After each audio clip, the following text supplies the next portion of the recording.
My name's Chloe. I'm 29, a lawyer, not the kind you see on TV, but the real deal. Work's my life, or at least it was until that messed up morning my car decided to die on me. Standing there, on the edge of the road, watching the tow truck haul my car away, I was fuming. Late for work, with no ride, and my phone dying. Just great. Then this guy, Mike, stops by. First thing he says, "Looks like you could use a hand." He's casual, driving this old pickup that's seen better days, but there's something about him. I'm thinking, do I really want to get into a stranger's truck? But then, what choice did I have?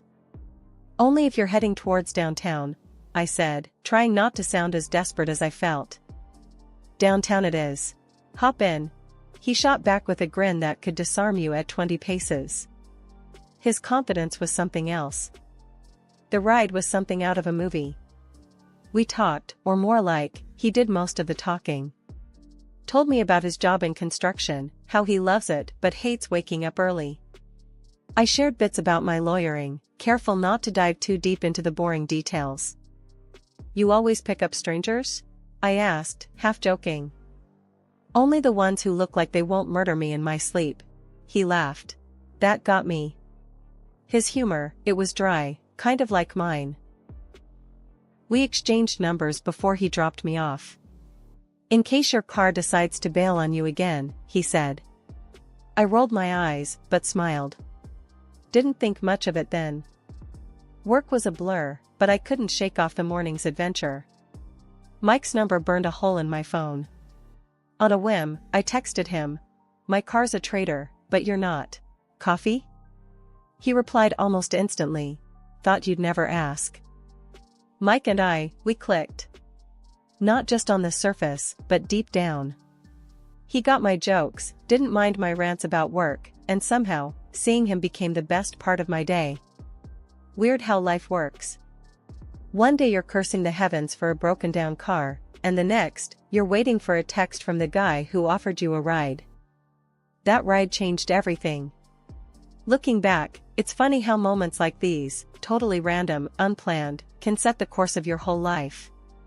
But back then, I was just enjoying the ride, pun intended. Meeting Mike was a breath of fresh air, a reminder that sometimes, the best things come from the most unexpected places. And as for my car, well, it got fixed, but I found myself hoping for more mornings like that one, stranded or not. And sure enough, he called later that week, asking me out. We met up at this no-frills cafe, nothing fancy, just a cozy spot where we could talk. And talk we did. It was easy, like we'd known each other for ages. He made me laugh, listened to my rants, and somehow, time just flew by. After Mike and I got serious, he started talking about meeting his family. I was nervous, sure, but figured it was just another step in our thing. Mike had told me loads about his mom and sister, how they were this tight little clan since forever. I respected that. But nothing could have prepped me for the actual meet. We pulled up to their house, a cozy-looking place with a wild garden out front. Mike had this brace yourself look as we walked up. Remember, they're a bit intense, he warned, ringing the bell. Intense? I echoed, raising an eyebrow. I'm a lawyer, Mike. I deal with intense for breakfast. The door swung open, and there stood his mom, Carol, and sister, Lucy. First impressions? Carol had the scrutinizing gaze that could peel paint, and Lucy seemed to mirror her, minus a few years. Mike. And you must be Chloe, Carol said, her voice sweet but her eyes doing a full audit. Come in, come in. The living room was like stepping into a different era, all antique furniture and photos. Mike introduced me properly, and we sat down, the air thick with anticipation. So, Chloe, Carol started, all casual. Mike tells us you're a lawyer. That must be interesting. Yeah, it's got its moments, I replied, trying to keep it light. Lucy chimed in. Must rake in a pretty penny, huh? I laughed, a bit taken aback. Well, it pays the bills, and then some. Mike shot me a look, a mix of apology and I told you so. The conversation steered into downright nosy territory real quick. Carol leaned in. But exactly how much are we talking? You know, just out of curiosity. Ah, trade secret. I quipped, hoping my smile hid my discomfort. Mike tried to change the subject, bless him, but the two were like bloodhounds on a scent. After dinner, which was an interrogation disguised as a meal, I heard them in the living room, speculating about my salary based on the brands I wore and the car I drove. Mike found me in the kitchen, refilling my glass. Hey, they're just protective. Don't mind them. Protective? I muttered, swirling my drink. Feels more like an inquisition. We tried to make the best of the rest of the evening, but it was clear there was a gap between us and them. As we left, Carol's too sweet goodbye and Lucy's smug wave felt like a challenge.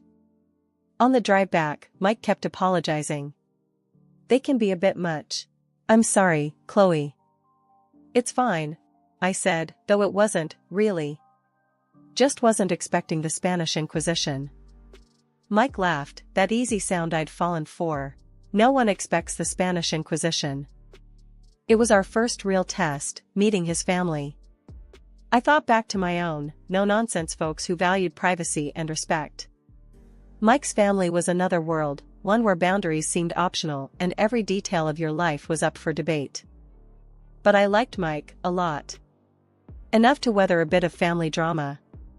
Still, as we headed home, I couldn't shake the feeling that this was just the beginning. Little did I know how right I was. Marrying Mike was like a whirlwind. Everything happened so fast, from the proposal to planning the wedding. I thought maybe, just maybe, tying the knot would smooth things over with his mom, Carol, and his sister, Lucy. Spoiler alert, I was wrong. Our wedding day was a blur of flowers, vows, and a small sea of faces. Despite the rush, I caught Carol and Lucy throwing looks that could curdle milk. I brushed it off, focusing on Mike and the new chapter we were starting. At the reception, Carol cornered me. Chloe, dear, this is quite the event. You must have spent a fortune.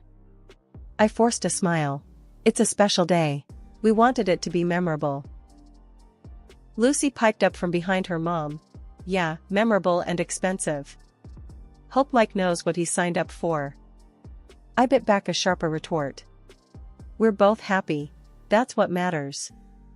The tension didn't end with the wedding. If anything, it ramped up. Carol and Lucy started dropping by our place unannounced, each visit an exercise in patience. They critiqued everything from my cooking to how I decorated our apartment. One evening, they outdid themselves. Carol, gloved hand and all, dragged her finger across the top of our bookshelf and sked at the dust she found. Really, Chloe, cleanliness is next to godliness, she said, smirking. Lucy was quick to join in. Yeah, and I guess we're living among mortals here. I clenched my jaw, counting to 10 in my head. Well, I didn't realize we were hosting royalty. My mistake.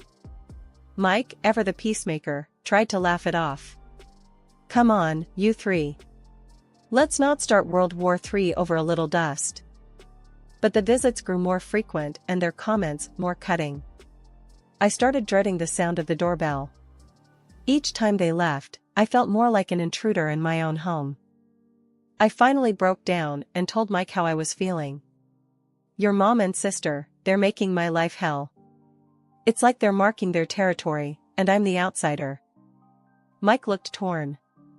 I know it's tough, but they're family. They just need time to adjust. I'll talk to them, okay? But talking seemed to translate to nodding along while they ranted about me not being good enough. Things reached a boiling point one day when they came over, criticizing the dinner I'd made.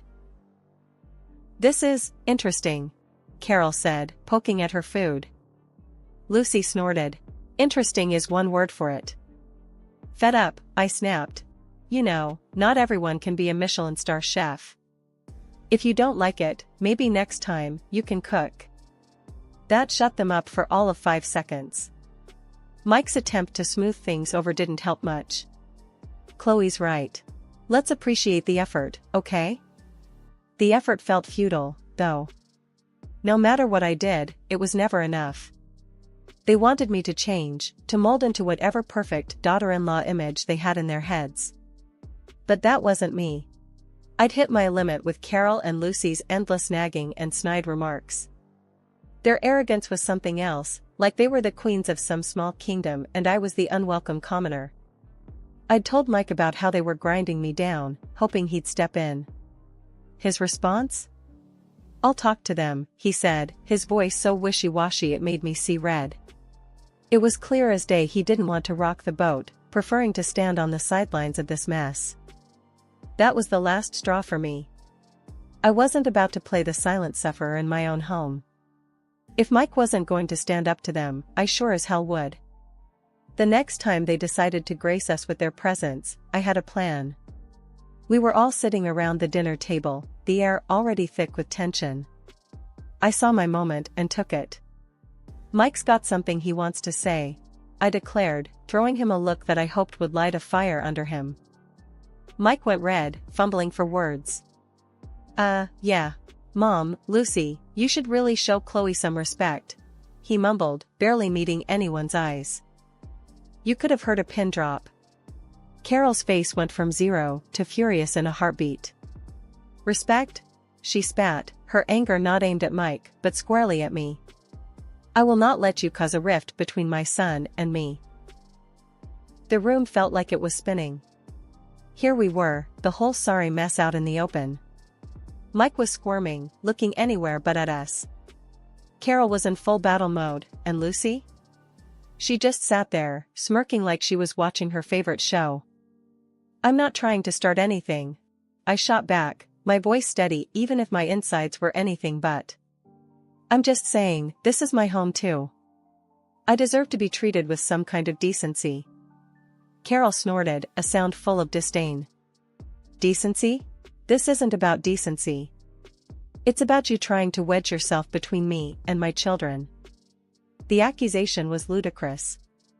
All I'd ever wanted was to find some common ground, to be part of their family, not tear it apart. But standing there, facing Carol's wrath and Mike's silence, I felt a cold realization settle in. Maybe this was a battle I couldn't win. As the evening spiraled into a blur of heated words and cold silences, I wondered how we'd ever recover.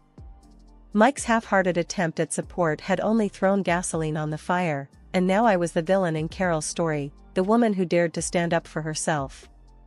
The confrontation had been meant to clear the air, to finally draw some boundaries. Instead, it felt like I'd only succeeded in drawing battle lines, with me on one side and the family I'd hoped to join on the other. And Mike? He was still somewhere in the middle, unwilling or unable to choose a side. After that fight, my life turned upside down. Carol, my mother-in-law, made it her mission to make my existence a living hell. She'd pop over when I was dead on my feet from work, starting drama out of thin air. And when Mike got home, there she was, all tears and sob stories, claiming I was the villain, hurling insults her way. Mike, bless him, fell for it every time. We'd end up in arguments, him siding with Carol, leaving me feeling like I was taking crazy pills. It was like I was the outsider in my own marriage, speaking a language no one else understood. But it didn't stop there. A friend of mine let slip that Lucy was out there, telling anyone who'd listen that I was dirty in my work, hinting I was pocketing client money without paying taxes. That was the last straw. I'm no saint, but I don't mess around with my profession. I called Lucy, my words sharp as knives. You know, spreading lies about someone's work is called slander. And that can get you sued. Lucy's bravado crumbled real quick over the phone.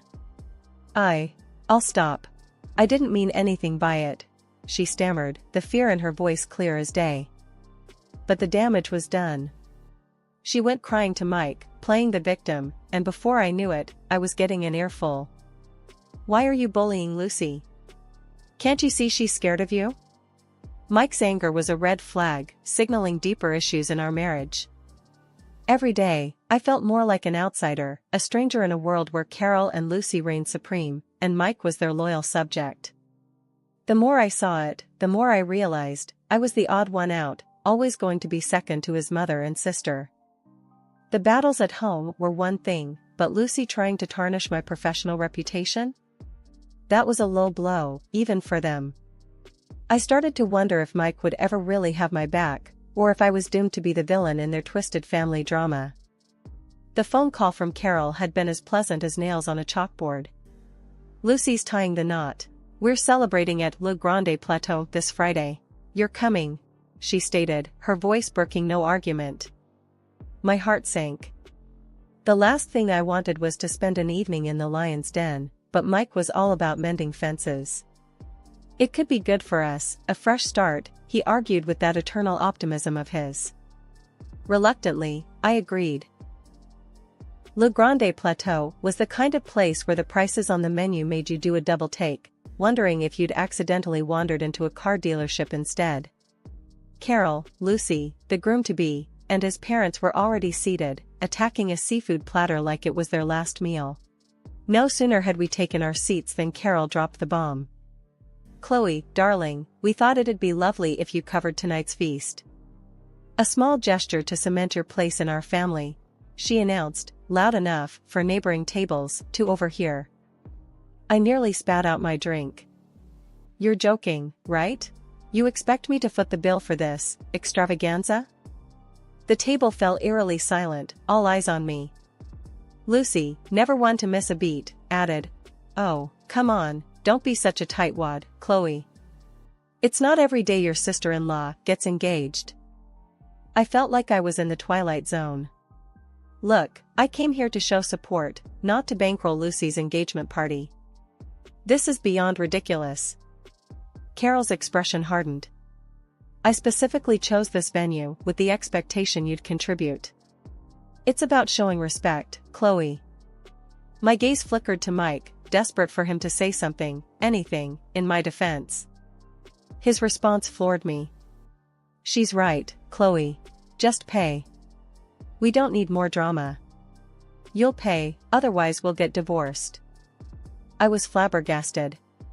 "So, it's pay up or get out? Is that my choice? Are you seriously siding with them on this?" Carol's smirk told me everything I needed to know. She thought she had won. But something inside me refused to let that happen. "You want a divorce over this? Fine. Let's do it. I'm not your puppet." You could have heard a pin drop. The shock on their faces was a bittersweet victory. I stood, my chair scraping loudly against the tile. I've had enough. Enough of the manipulation, the insults, and this sham of a marriage. As I stormed out, their bitter words followed me, but they bounced off me like I was made of steel. I was done. Done playing the villain in their messed-up family drama. Driving away, a torrent of emotions overwhelmed me. Fear, relief, anger, but above all, a sense of liberation. I'd finally stood up for myself, drawn a line in the sand. After the restaurant showdown, I went back to what used to be our place, now just a space filled with memories I couldn't wait to leave behind. Packing was a blur, each item a reminder of a life that felt like someone else's story. Once everything was boxed up, I filed for divorce. No dramatic confrontations, just a quiet end to a chapter one was ready to close for good. Word got around quickly, not just about the divorce, but about the fallout from that disastrous dinner. Turns out, Carol had tried to pull the same stunt with the groom's parents, insisting they cover the extravagant bill. That backfired spectacularly. The groom, fed up with the family's antics, called off the engagement with Lucy. You'd think that'd give them a moment's pause, a second of self-reflection, but no. Instead, Carol and Lucy pinned the blame squarely on me. According to the rumor mill, I was the villain of the piece, a greedy, heartless woman who'd torn their family apart. It would have been laughable if it wasn't so pathetic. The aftermath of that explosive dinner wasn't pretty. Word got around fast, too fast. My phone was buzzing non-stop, texts and calls pouring in from friends and, unfortunately, acquaintances who'd heard some version of the night's events. The rumors were wild, painting me as everything from a heartless villain to a downtrodden victim. I ignored most of them, but it was one call that I couldn't just swipe away, my mom. Chloe, honey, what's this mess I'm hearing about you and Mike? And something about a restaurant blow up? Her voice was a mix of concern and confusion. I sighed, rubbing the bridge of my nose. It's a long story, Mom. The short version? I stood up for myself, and things didn't go well. There was a pause on the other end, and then, well, I always said that woman was trouble. You're better off without them, you know. Hearing my mom say it out loud, it hit different. It was one thing to walk away, but another to hear that maybe, just maybe, I did the right thing. Yeah, I know. Just didn't expect everything to implode like this. A few weeks after I'd moved out, I ran into one of our mutual friends, Jenna, at the coffee shop. She wasted no time diving into the latest gossip. Chloe, I heard about the split, and everything else. Carol's been saying some wild stuff, you know? I took a sip of my coffee, already knowing where this was headed. Let me guess, it's all my fault? I'm the wicked witch who ruined their lives. Jenna looked uncomfortable, but nodded. Yeah, something like that. Lucy's engagement is off, and they're saying you're to blame for the dinner fiasco, too. I couldn't help but laugh, they sound bitter. Of course, they are. Because it's easier to blame me than admit they're a pair of entitled, manipulative. Hey, I know it's tough, Jenna cut in. But you're better off without that drama. Despite the rumors, the whispers, and the blame game, there was a sense of relief that came with being free of it all. Free of Carol's constant meddling, Lucy's passive-aggressive jabs, and the never-ending cycle of drama that came with being part of their family. As I navigated my new life, word got back to me about Mike and his current living situation. Turns out, after our divorce, he moved right back in with Carol and Lucy. The three of them, all under one roof again. The thought brought a mix of emotions, but mostly, I felt a strange sense of relief. It was confirmation that walking away was the right choice, not just for me, but for my peace of mind. I heard through the grapevine, snippets of conversations at local cafes, and the occasional overheard chat at the grocery store, that their antics hadn't stopped with me. If anything, they ramped up. Stories of Carol's latest schemes and Lucy's outlandish demands were making the rounds, painting a picture of a family consumed by their own greed and arrogance. Their reputation in town took hit after hit, each rumor another nail in the coffin of their social standing. The weeks turned into months, and slowly, the drama that had once consumed my life started to feel like a distant memory. I was settling into my new normal, finding peace in the quiet moments and solace in my work. One crisp autumn evening, as I was leaving the office, my phone buzzed. It was a text from Alex, a colleague I'd become close friends with over the last few months. Drinks tonight?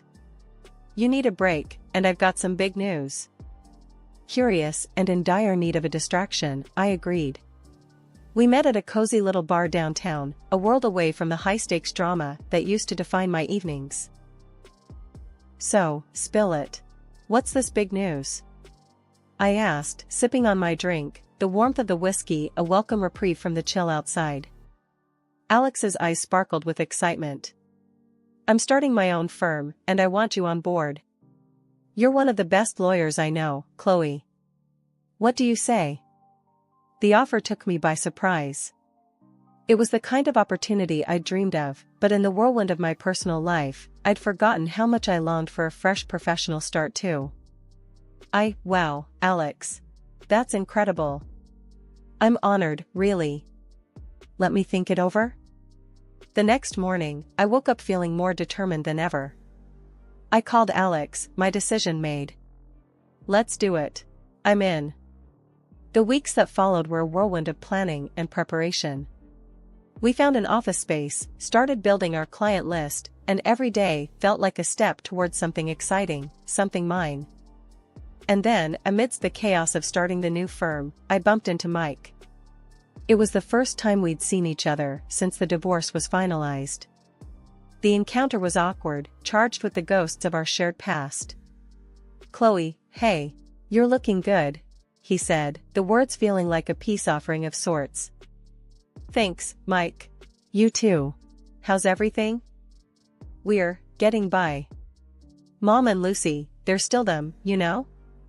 I nodded, no longer feeling the sting of their names. I'm sure they are. Listen, Mike, I wish you all the best, really. As I walked away, I realized that this was what moving on felt like. It wasn't forgetting the past but learning from it, not dwelling on the hurt but focusing on the growth that came from it. I was moving forward, one step at a time, into a future that was all mine to shape.